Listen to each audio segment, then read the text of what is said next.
Hi, Assalamualaikum warahmatullahi wabarakatuh. So for my student, DHT01 and DHT02. So today's lesson basically we like to discuss about the domain eukarya, still in the domain eukarya, bawah lagi domain eukarya, iaitu melibatkan mana-mana organism di mana mempunyai eukaryotic cell, iaitu dia punya heredity material enclosed by the nuclear envelope. Kita dah bincangkan mengenai kingdom protista dan kita juga banyak bincangkan tentang kingdom fungi. Sekarang ni kita akan fokus kepada satu kingdom yang sangat penting, iaitu kingdom plantae.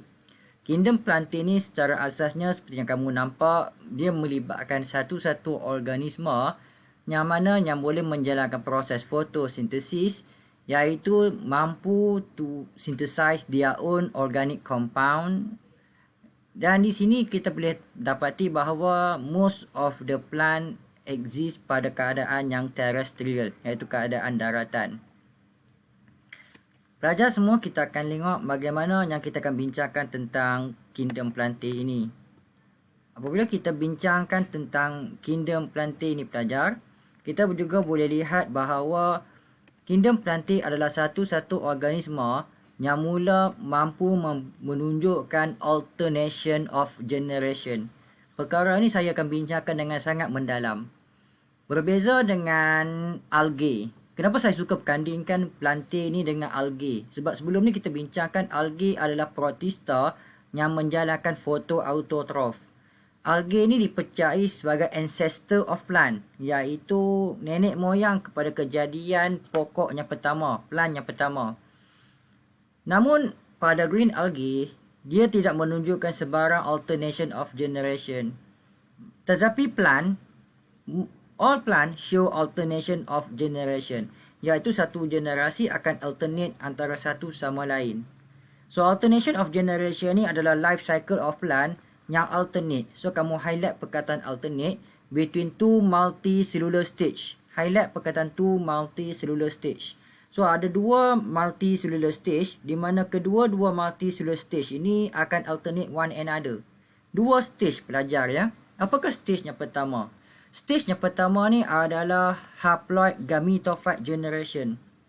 Dan apakah stage yang kedua? Stage yang kedua adalah diploid sporophyte generation. So haploid gametophyte generation ni adalah multicellular, iaitu more than one cell, satu generasi yang lebih daripada satu sel. Manakala diploid sporophyte generation juga adalah multicellular stage.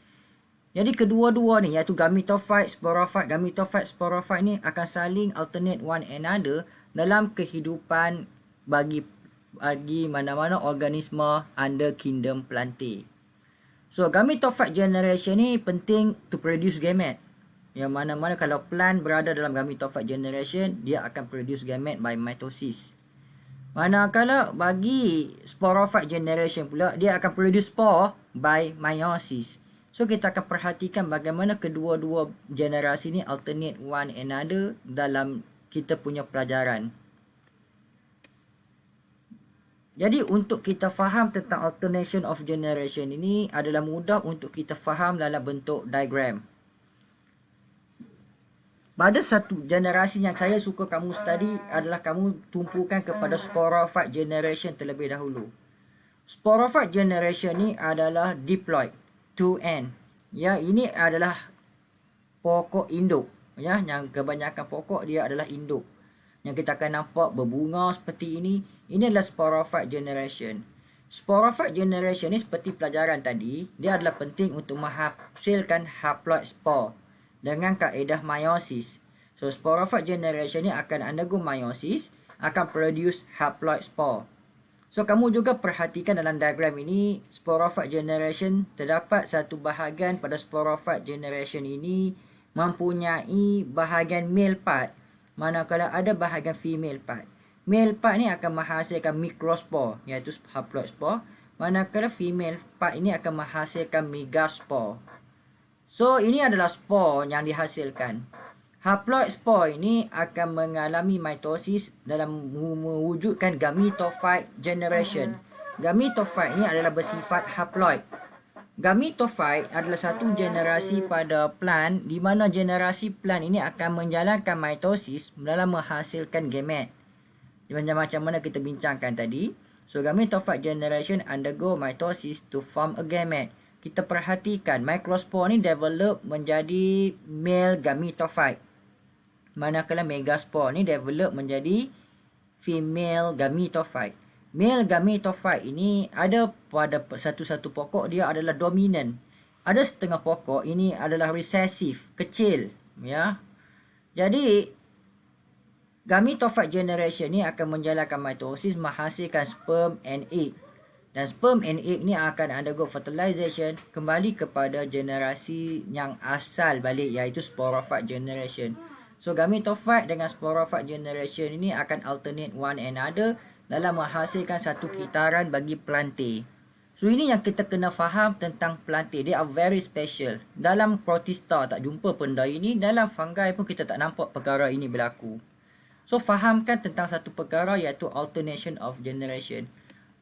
So dalam video ini saya bincangkan tentang alternation of generation dengan mendalam. Baik, kita tengok pada unique characteristic of plantae lagi. Plant adalah satu organisme yang mana mampu membuat makanan sendiri. They able to synthesize their own organic compound. Sebab itu plant ini dinamakan sebagai autotroph, berbeza dengan heterotroph. Ini ada satu karakteristik yang sama dengan green algae. Dan dia menjalankan proses menghasilkan makanan sendiri itu menggunakan cahaya. That's why kita panggil dia photosynthetic autotroph. Seperti mana dalam fungi juga, plant juga ada cell wall. So cell wall of plant is made up from cellulose. Berbeza dengan bakteria daripada peptidoglycan. Berbeza dengan fungi adalah daripada chitin. So plant adalah mempunyai satu organisme yang mempunyai cell wall. Dan cell wall is made up from cellulose.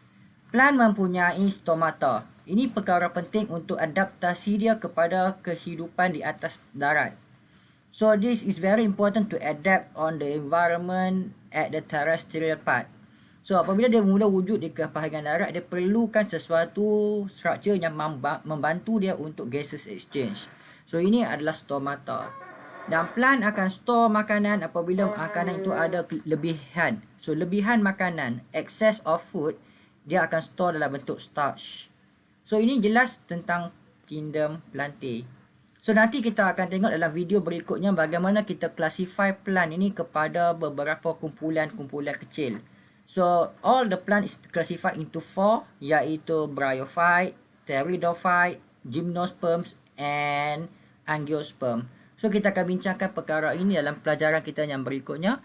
So pelajaran kita pada video kali ini adalah berkait rapat dengan characteristic of kingdom plantae. So all of that about the kingdom plantae. Mungkin kita ada benda lain yang kita akan bincangkan. So see you on the next video. Assalamualaikum warahmatullahi wabarakatuh.